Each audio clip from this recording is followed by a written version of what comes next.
We're here with session 17, but we're actually on module 15. It's called Create Stuff People Want. So Ted Levitt was a professor at Harvard, and he said famously, people don't want a quarter-inch drill, they want a quarter-inch hole. People don't buy drills because they want drills.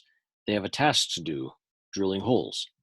People don't buy stuff just to buy stuff. They buy specific benefits. So Clay Christensen was also a Harvard business professor. He said that, or based on Levitt's idea, he developed an idea of his own, and he calls it the theory of jobs to be done. Christensen says most people are rational. They do things for certain reasons. They have jobs to do. For example, people don't go to the theater because a movie needs to be seen. They go to relax, test drive a new date, escape bad weather, or escape reality. I won't buy your art simply because you're selling it. Examples of jobs people want to do.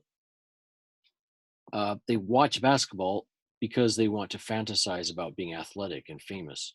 They watch TV to avoid talking or thinking. They eat chips to satisfy an MSG addiction or to procrastinate the main meal.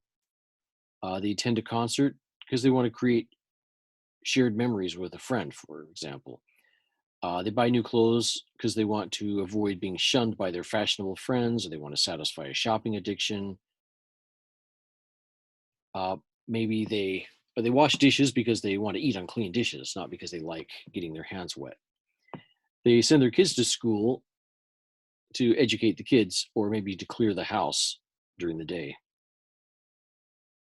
They commute to earn money. They live far away, live far away from their office, or to avoid moving. They don't commute because they like spending time in a car or on a train. They eat at restaurants to socialize or to avoid having to do the dishes afterwards. They drink alcohol maybe to forget grief or create shared memories with a friend. They attend university to make money, maybe to satisfy their parents. So whatever your creative project is, think of it as a product that buyers need. If you're an oil painter, for example, try to discover, do they buy art for themselves or for others? When they buy art, do they replace existing art? Where do they hang it? Why do they want it? For example, why do people buy paintings? What is the job to be done is the question to ask.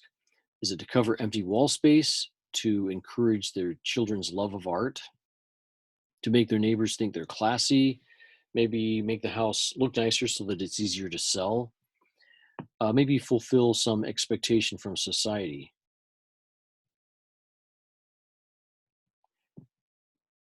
So which of those is the job to be done, of those ones we just mentioned?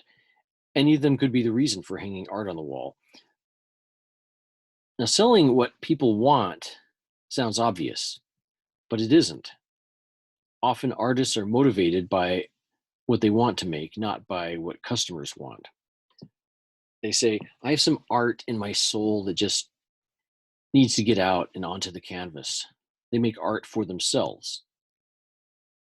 They want to share some feelings from their souls.